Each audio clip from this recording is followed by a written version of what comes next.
Momentum. Dung, da, dung, dung. Okay, we talked about this before. If you remember, we talked about this when we talked about Newton's second law, right? Which is, of course, F equals dp by dt. So now let's define what actually is P, right? And for those of you who say, well, P is mv, you would be wrong. P is gamma. I always have to do this, don't I? Just be annoying. Yeah, P is actually gamma mv. And it's basically mv. I'll talk really quickly about why this is, because it interests me, and maybe it'll interest some of you. You know how photons, light, doesn't have mass, right? It only has momentum.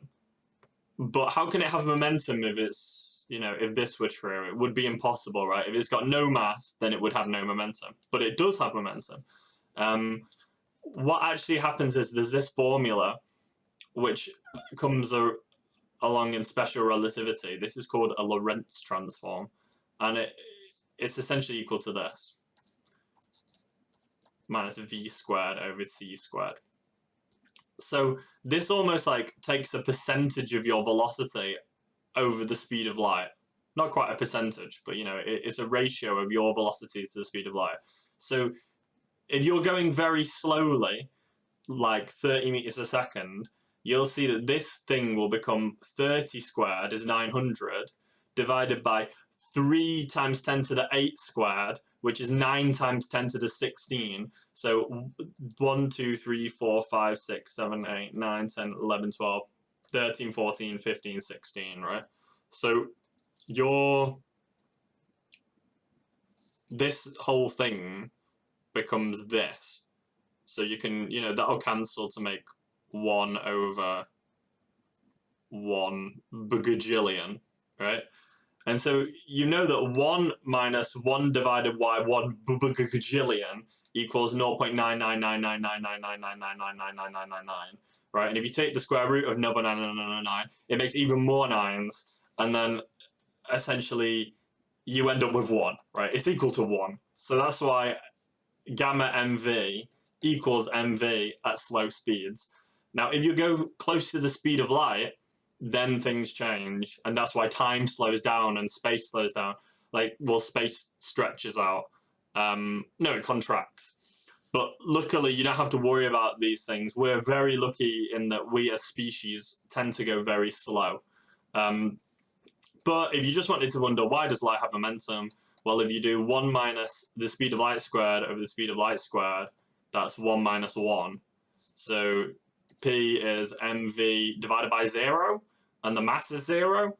So now you have P is 0 divided by 0 times v, which, you can't solve that with an equation. Why is this happening? Right, so yeah.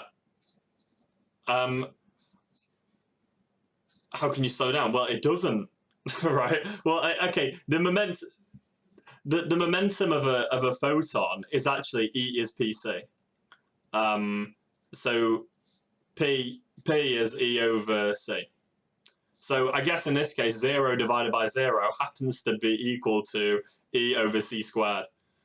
No, that's not always true, and you definitely can't use this formula. If a mathematician knew that I was teaching you this formula that were divided by 0 by 0, their head would explode. They'd be like, no, you can't do that. You can't use this formula, Alex. But up until you reach the speed of light, you can use this formula. Afterwards, it becomes this. And that's because of Einstein's equation. And I will get into that, because Einstein's equation, as they teach you, this thing, E equals mc squared, not true. Not true, right? But anyway, that's a fun aside for another time. I've currently taught you almost nothing you can actually use in a game engine. Except that P is mv. So now let's talk about Newton's third law and what that means. So let's say we have some particle, right? Or some game object, whatever, a sphere. And this has a mass 1, m1. And then we have another one, of mass m2. This one is going at velocity 1. This one is going at velocity 2. And so this one's momentum, P1, is m1 v1. And this one's momentum, P2, is m2 v2. Right? At some point, these are going to collide with each other. And this collision is going to happen for some amount of time, dt. Right? And then they're going to bounce away from each other. Now, let's say it's an elastic collision, which means they in this case, they'll bounce in opposite directions, we'll say. It could be that, you know, this one just moves slower and this one goes faster, or they group together, but that is a lecture for another day, because momentum is a big topic. In the meantime, let's say that this one goes left and this one goes right, but they push a force on each other, right? So this one feels a force from this one of F, we'll call it 2, 1, as in the force of particle 2 on 1. And this one feels a force of F1, 2, right? Because of Newton's third law. So they feel a force from each other in that direction. They exert a force on each other, and they feel this force in the opposite direction. So this is F1, 2, and this is F2, 1, right? Well, F2, 1 is going to be equal to, if you remember, it's F equals dp by dt. The change in this particle's momentum times by the time, right? So if we do the change in particle 1's momentum divided by the time, right, is F2, 1. F1, 2 is equal to the change in this particle's momentum divided by time. And due to Newton's, that's Newton's second law, sorry. So due to Newton's third law, we know that this force, F21, has to be equal to minus this force, F12, right? Because every force is equal and opposite. So it's the same magnitude as this force, but in the opposite direction, okay? So that means that delta P1 over delta T is equal to minus delta P2 over delta T. And the delta T is the same, right? They both touch each other for the exact same amount of time. It's not like one particle touches the other one for more than the other one does. So you can cancel these delta T's, and we can just say that delta P1 equals minus delta P2. And therefore, delta P1 plus delta P2 equals 0. And this is what we call the conservation of momentum. And this is true. Turns out Newton's second law isn't actually true in quantum physics. This is actually always true. This is a law of physics, right? Conservation of momentum is a real actual, this is the first real actual law I've taught you, I think. And so really we should derive Newton's second law from this, because Newton's second law is an approximation when you talk about big things. But yeah, conservation of momentum, it exists. So let's talk about the implications of that. Let's say you have a mass, and the mass is like m1, and it has a v1. This mass bumps into this particle bumps into another particle, m2, which is moving at 0, right? It's not moving at all. Then this one moves. This one comes to a complete stop.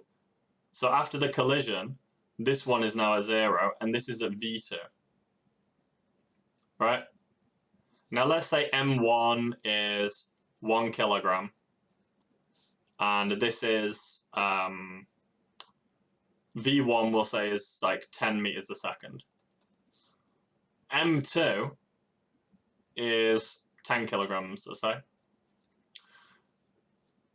If we say that m1 v1 plus m2v2.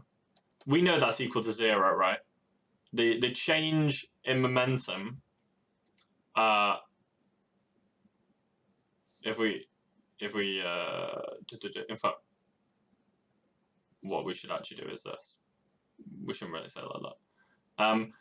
M1v1 plus M2v2 is going to be equal to M1v1 dash plus M2v2 dash. Let's write that more clear. P1 plus P2 is equal to P1 dash plus P2 dash. Right? Because the change in momentum between these, this should be really deep here, right? The change in momentum is going to be equal to 0 because of this law we just talked about, right? Which is a true law. Hopefully I've not just confused you. But either way, these things are equal to each other, right? So this dash, by the way, is not a differential. This dash just means this is before and this is after. So this is before and this is after when they hit each other. So we can see that this M1 times this V1 originally, we'll just say M1V1, is M1V1, right? This is 0 initially, so it's plus 0, equals, at the end, this is going to be equal to 0, and this is going to be equal to M2V2 dash. So we can say that M1V1 equals M2V2, and therefore V2 dash equals M1V1 divided by M2. And so in this case, we've got the momentum of this one is 10 and 1. So, you know, that's actually P1 over M2 when you think about it.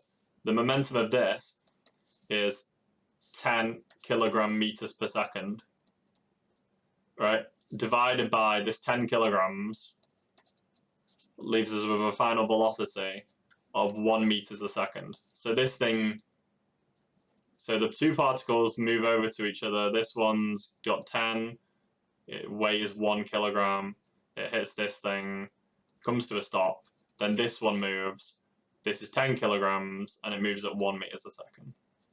Okay, so they all balance. Go on. But you're saying if you have a game engine, you have a thing, it bumps into another one, how are you going to calculate how fast they actually both move at the end of it? That's a very good question, and it's not one that I'm going to answer in this lecture, because again, this topic is huge, and it's going to take probably 2 or even 3 lectures. But you're right about elastic collisions and inelastic collisions. It's to do with that. The thing is, it's to do with energy, because not only is momentum conserved, but there's also energy is conserved. And we'll have to talk about kinetic energy to talk about why things bounce. And we also have to talk about another thing called the coefficient of a restitution, right? Yeah, exactly. It's completely, so the energy is always conserved, but yeah, sometimes it can go to heat and stuff like that. When it goes to heat, they tend to bunch up together and move as one. But in this case, you know, it happened to, in real life, it's very rare that something would just completely stop and the other one moves. Normally, you know, it would bounce off if it's a lower mass. But we'll get into that. Let's just focus on the absolute basics for now, because it's not going to stay basic either. There's enough we'll get through here. But it's a good question. We don't have to worry about that right now, is my answer to that. But it's a good... Go on. Right. Yeah. Well, the Earth does change its momentum, right? But but also there's the coefficient of restitution is what determines how bouncy a ball is. We'll get into this. Don't worry. Right. Let's say here we have a cannon, right? And it's on a rail. Okay. And this rail is frictionless. And it's in a vacuum as well, luckily. Let's say it's on the moon. Although, let's not say it's on the moon. Let's say it's on Earth. But the Earth happens to have a vacuum, right? And it's really heavy cannon. It weighs a ton. And there's a ball, and the ball weighs 2 kilograms, this cannonball. And you fire it upwards at 500 meters a second. And the angle you fire it at is pi over 6, so 30 degrees. Okay? So this thing is going to experience a recoil, right? So this example we're about to do is something you can do yourself in a game engine. If you fire a rocket launcher, you will feel recoil. Okay? So in this instance, we'll say P. Okay, this thing has a y component and an x component, right? This P. And we can say that it's equal to the mass, which is just still going to stay the same, so 2, times by the x component of velocity, which is 500 cos pi over 6. And in y, it's going to be 500 sine pi over 6. Now, I chose these nice numbers because this 500 sine pi over 6 is just a half, so that's 250. This is 250 times cos, times root 3.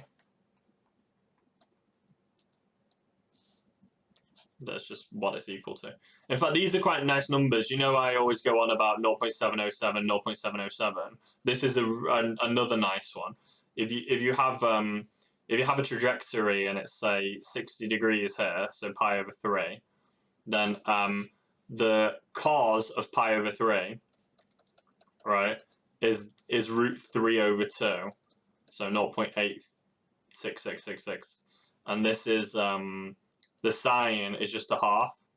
If you prove it to yourself, if you do half squared plus 0.86666 squared, you get 1.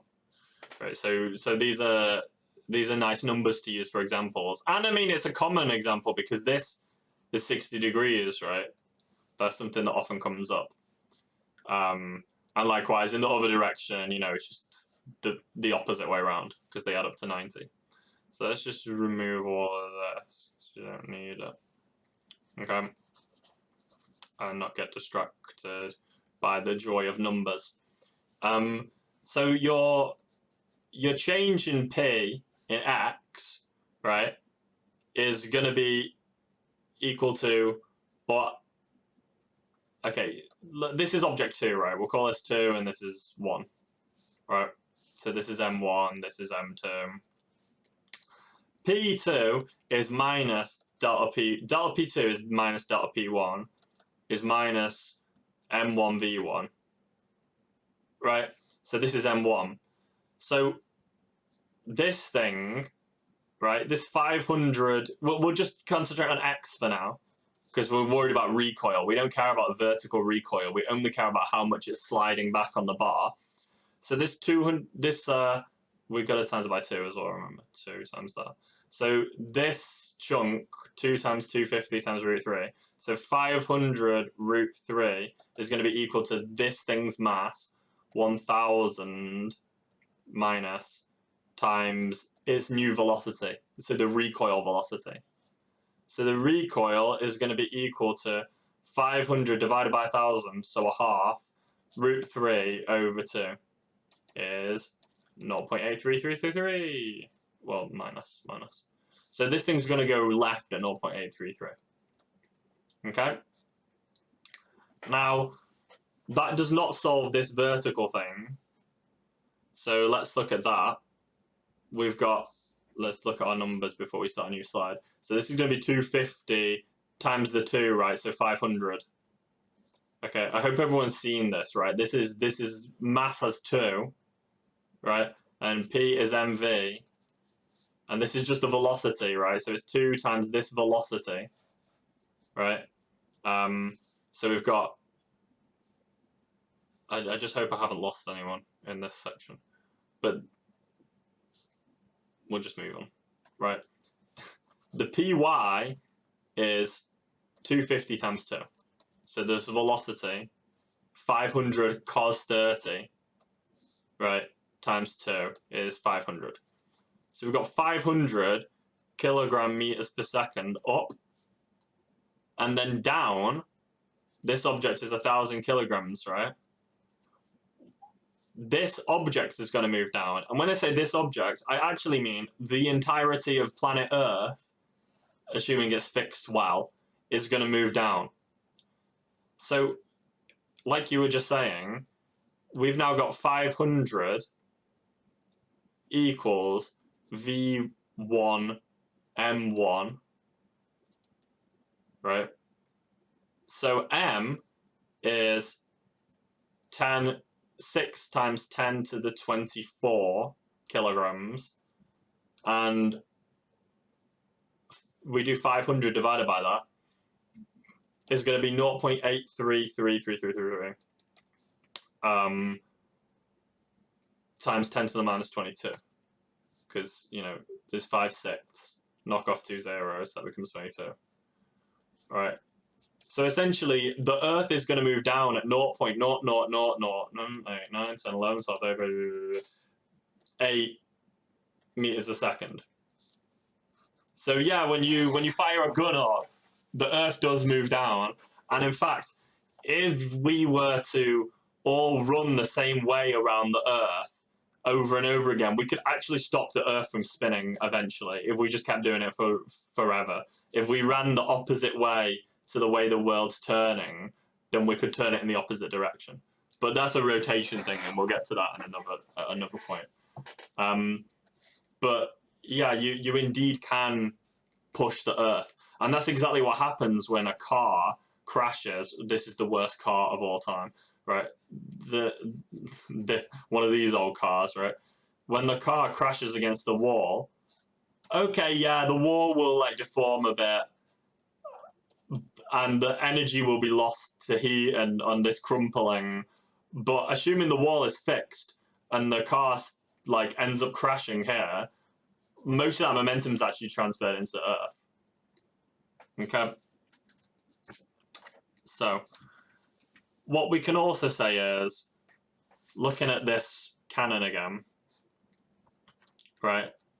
And it's 1,000. We're looking at the exact same thing. It fires a cannonball. The cannonball goes at 500. That is mg. Sorry, not mg. That's 500 cos theta, which is, and that's 2, and that's sine theta. So that's 250, and that's like 433, right? In that direction. Okay. So let's say this, we just look at the momentum of x, right? The momentum of x is 2 times 433, which is 866, 0.666, right? Kilogram meters per second. Okay? And we look at the force that's applied. Let's say this happens in 0.06 seconds, right? Then we can see that this happens dp by, so the f of x, or the f in x, is the change of momentum over time. We will therefore divide this through, let me just make sure I'm actually not doing something really stupid. Okay. Oh, I was going to do it vertically, but it's fine. Right.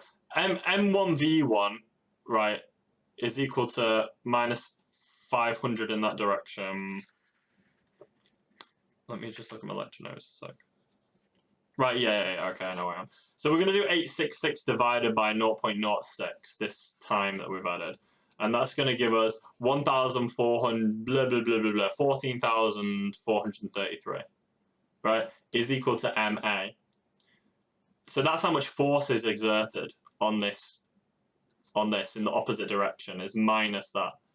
So this cannon essentially shoots this at 14,433 newtons right, and then it receives 14,433 newtons left. Okay, and then if you do that through again, you can see that it's the same thing as Newton's third law again. If you integrate this A with respect to time, so dv by dt times m is minus 14,000. So mdv by dt equals minus 14,000. The mass of this thing is 1,000. So divide that by 1,000 is 14.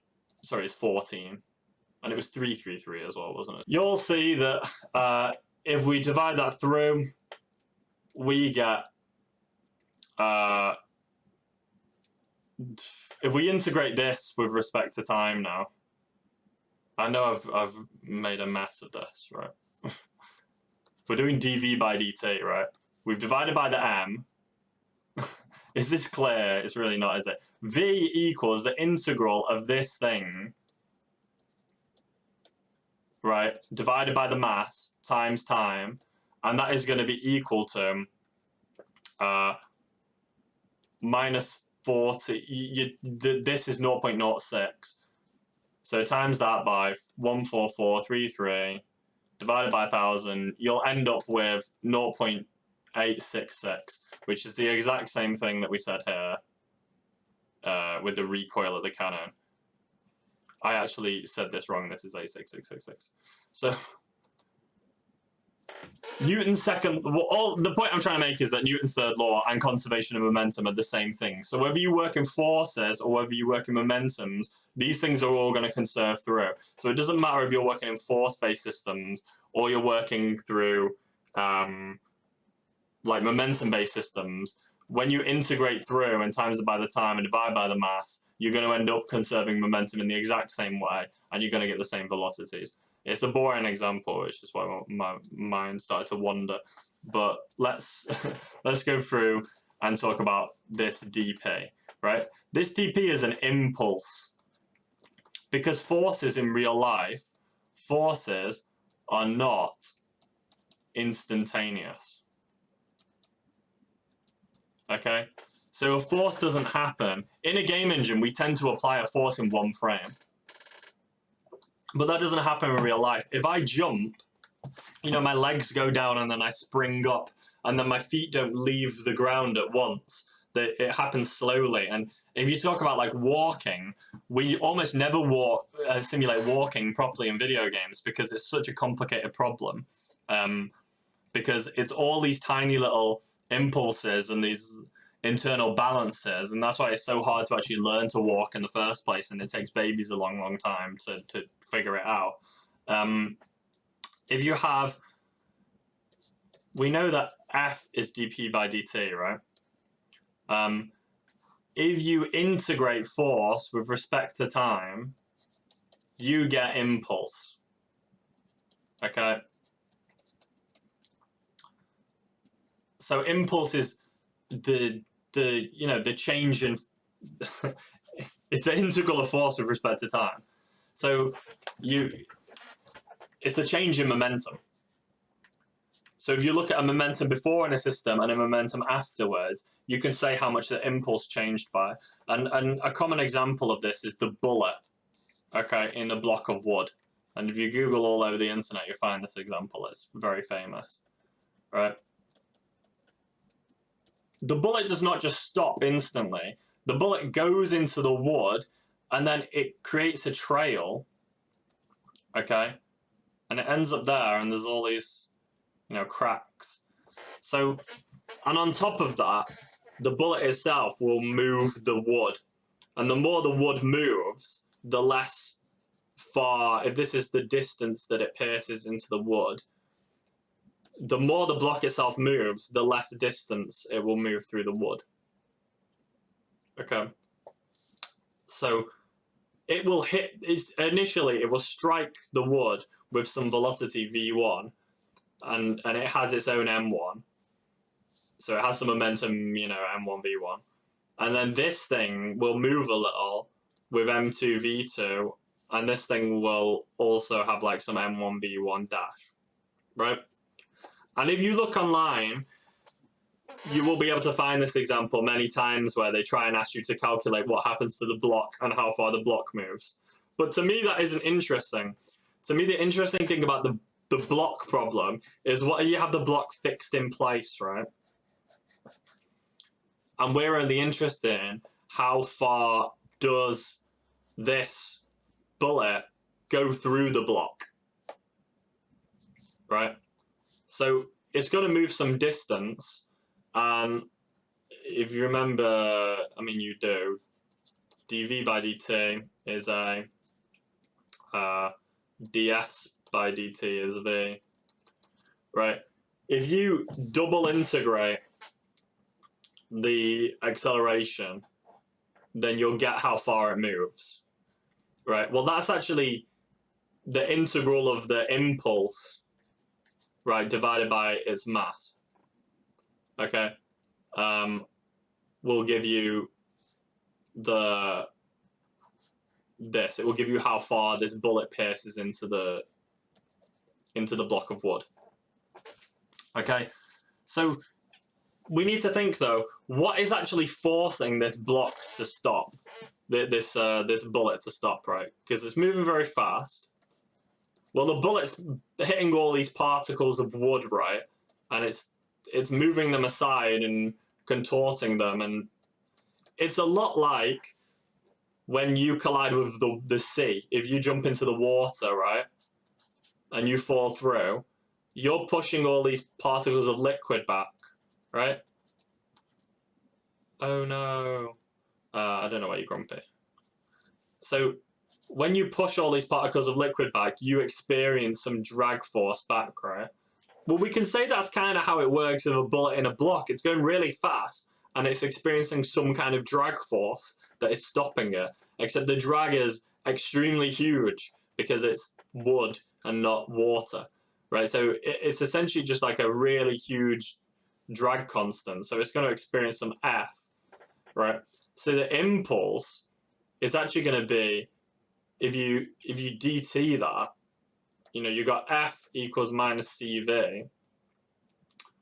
The impulse is, if you integrate that with respect to time, right, then you're going to end up seeing exactly how much momentum is changed, which is all of it. It will eventually come to a complete stop, right? But you'll see a graph of how it passes on its speed, and it won't be, it's not just going to instantly go from this momentum to this momentum. It's not going to, you know, the bullet collides with the wood and suddenly the momentum's passed on.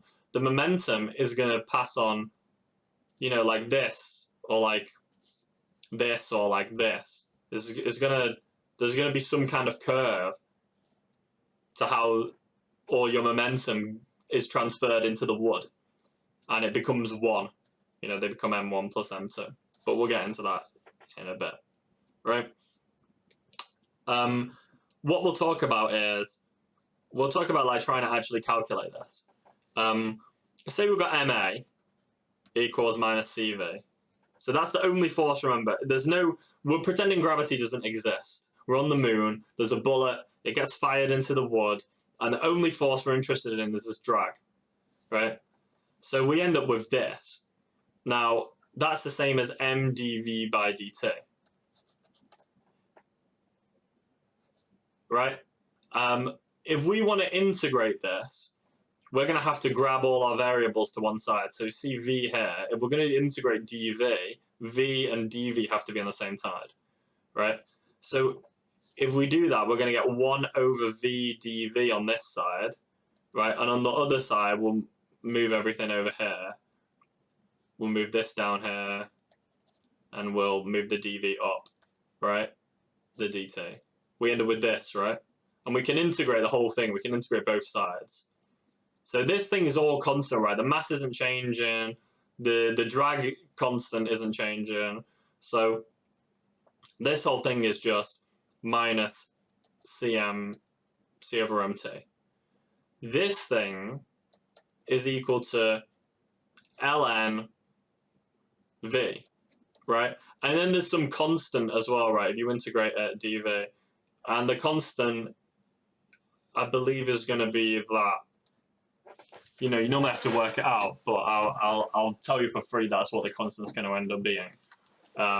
We'll see on a graph y in a moment. But if we grab all these variables together, right, we want to calculate v. We want to find like a graph for v, right? We can see that. I assume you all know about e, the ln. By the way, I'm hoping that you all use ln in Austria, right? Like, because obviously some people call it log. Log is in England at least. Log means log 10, and ln is log e. Okay, I don't know if you do that too, but the integral of so the integral of 1 over x is ln x, right? Plus c, right?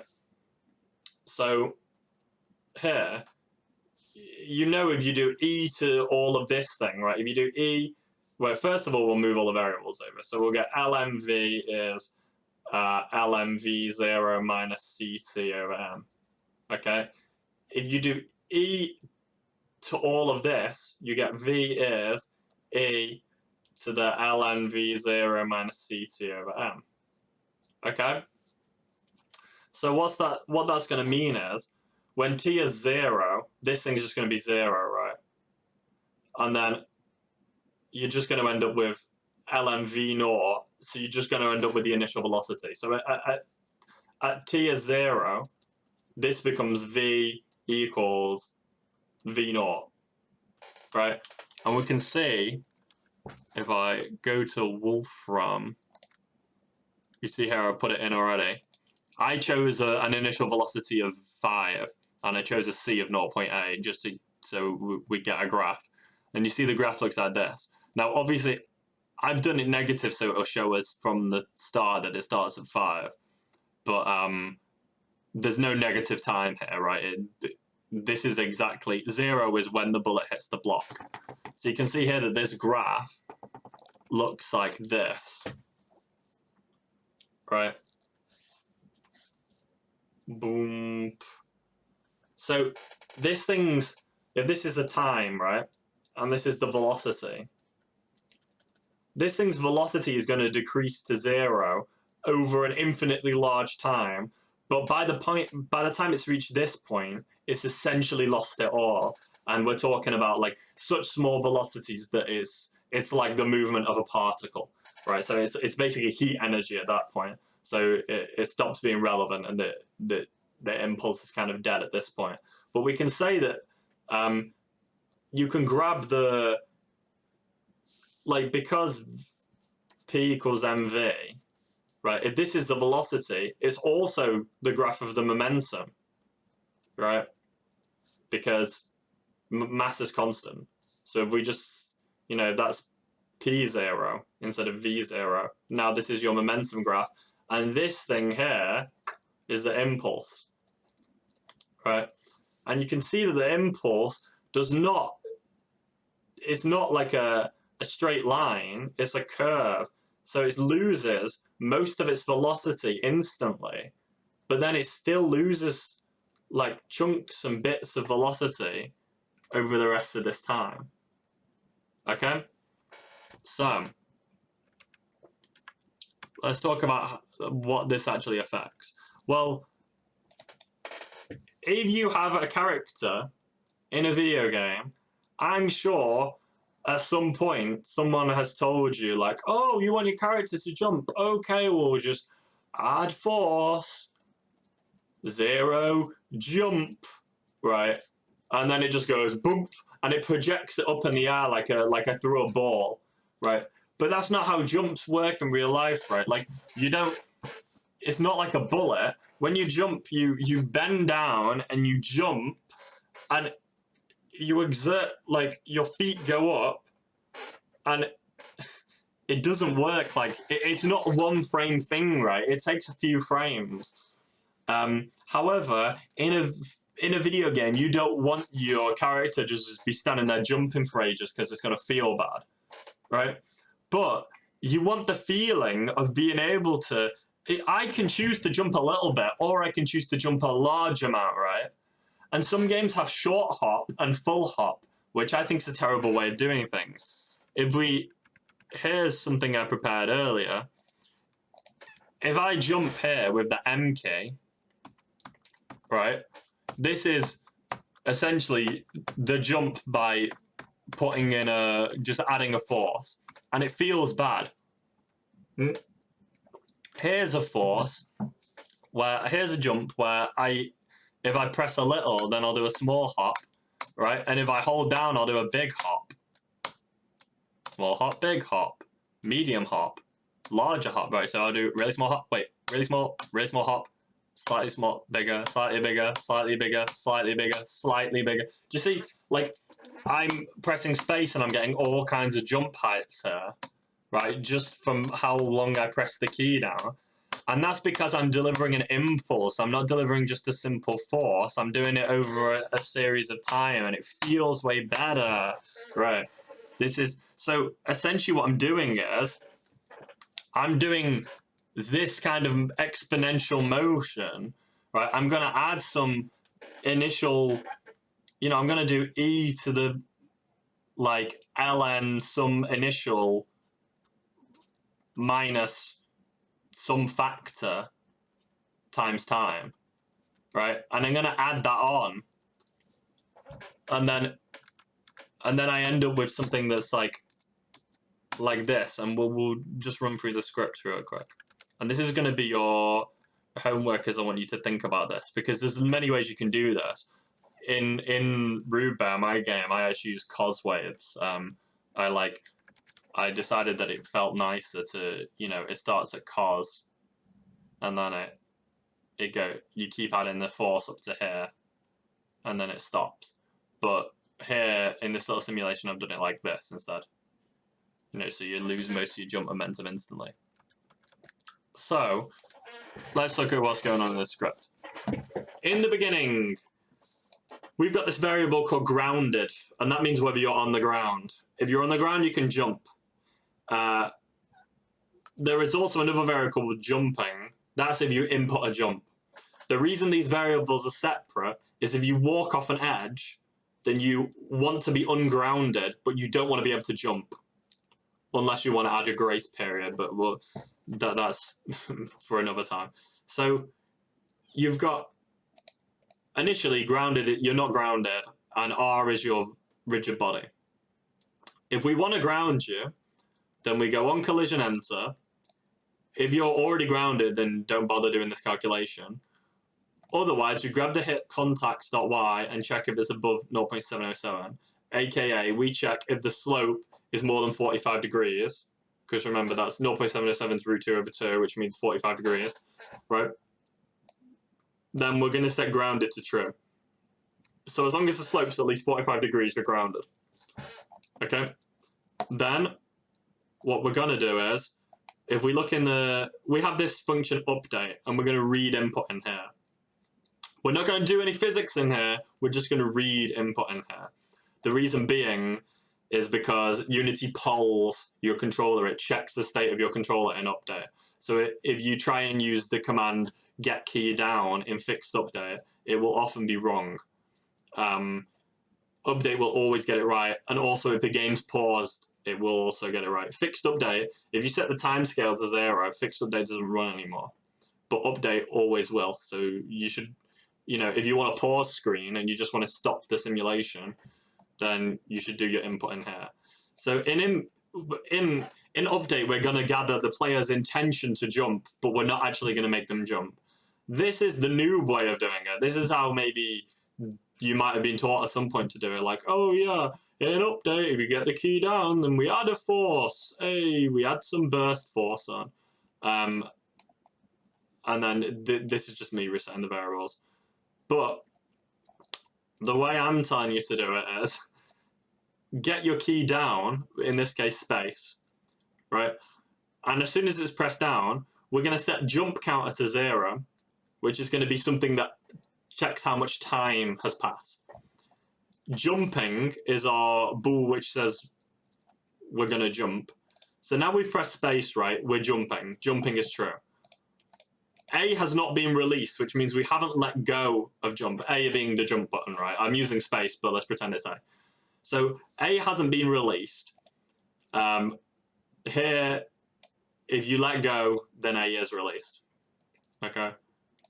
And then grounded is false, because as soon as you're jumping, you're not grounded. Your jump counter is 0. Okay? Now let's resolve to the actual physics. This is where all the magic happens. So, in the physics, if you're grounded, none of this happens. But if you're jumping and you haven't let go of A yet, so you're still holding. You started a jump, right? So you did an initial jump, and you're still holding A. Then you're gonna get this thing, which is what I just talked about in here, right? So you've got some initial burst, right? Log is ln, right? In C# or Unity's maths library. And then we're gonna do you see here I'm getting this jump counter, and I'm incrementing by 1 every frame, and then I'm timesing it by the fixed delta time. So that is going to be equal to, on frame 0, 0, on frame 1, 0.02, on frame 2, 0.04. This is essentially the time since the interaction. And I could also, that could just be equal to time.time minus some cache time, right? I could, instead of setting this to 0, I could just check the time then and use that. But we'll use the jump counter because I like it. So this is the time that's passed, right? So you see here, this this times some factor, which is this, and the factor is just this in the inspector. We let the player set it, their initial burst and this exponent, and I divided 1 by it because it just makes it feel. You don't have to do that, but it makes it seem more correct in the editor. When you make the number go up, the player jumps higher, and if you make it go down, the player jumps less. If you set it to 0, then it's just gonna set it to a very small number. So essentially, this thing's gonna, once this becomes like a really small number, nothing's gonna happen. Right. So this is just to stop me from. The only reason I did this is to stop a division by 0. If we divide by 0, the script's gonna break. But what happens is we get a jump, and if you look at this A released, right, you can see that if I hold down, then A is not released, right? And now A is released, right? You can hear as well. So you can see if I hold down for longer, it does that. If I hold down for less, it jumps for less time. And then this initial burst just determines, right, if I set the exponent to 0 and then I press space, how high do I go? How much of an initial burst do I get? If I set that to a really high number, then I'll always jump at least that high. Then we can push the exponent up, which will determine like how far we then jump in the air. That one was really big. Let's make it smaller. That's also really big. Let's make it even smaller. That's also really big. I should use sensible numbers. That's still really big.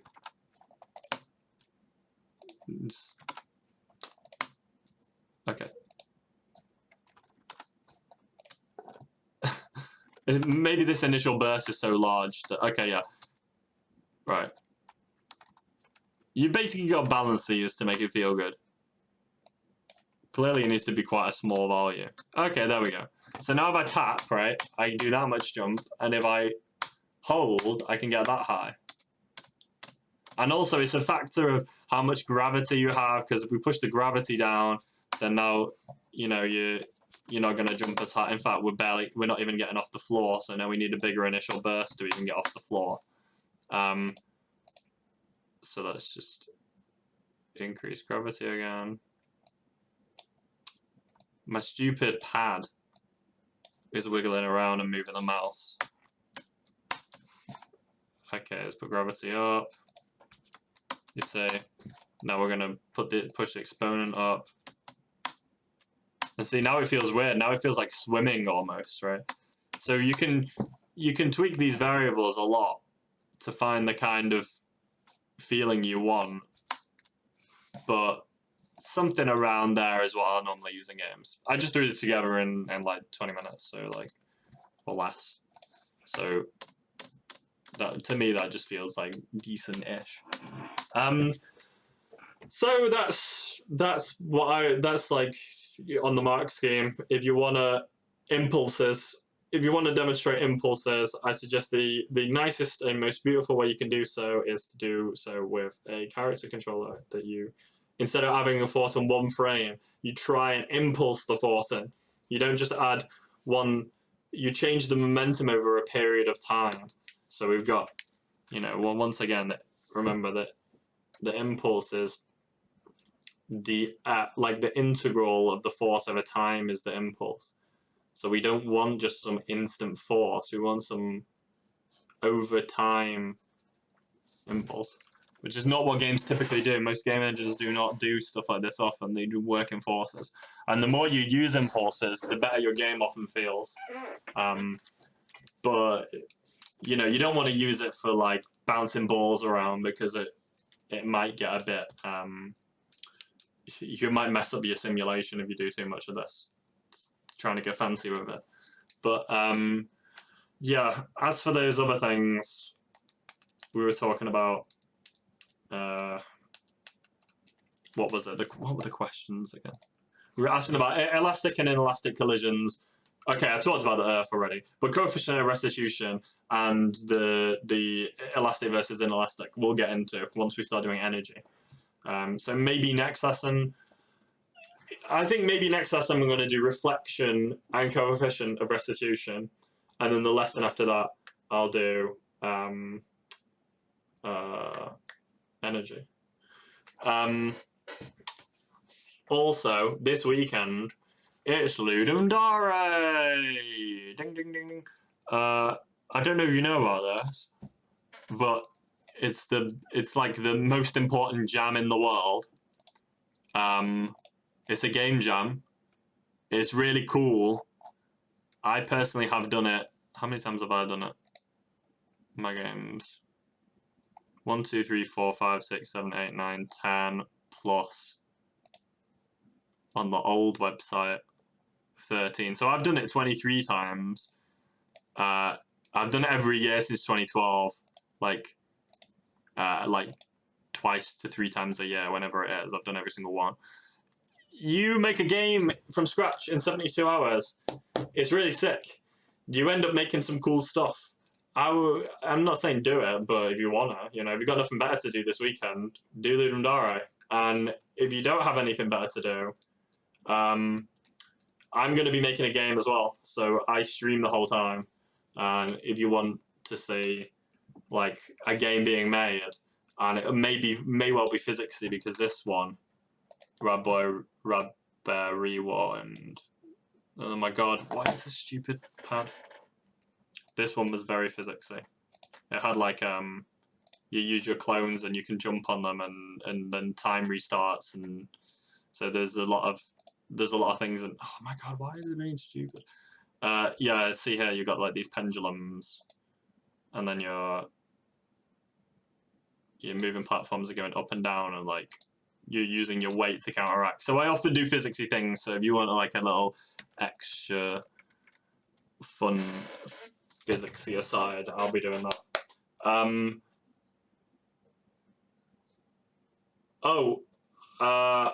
Here, twitch.tv/Alex Rose Games.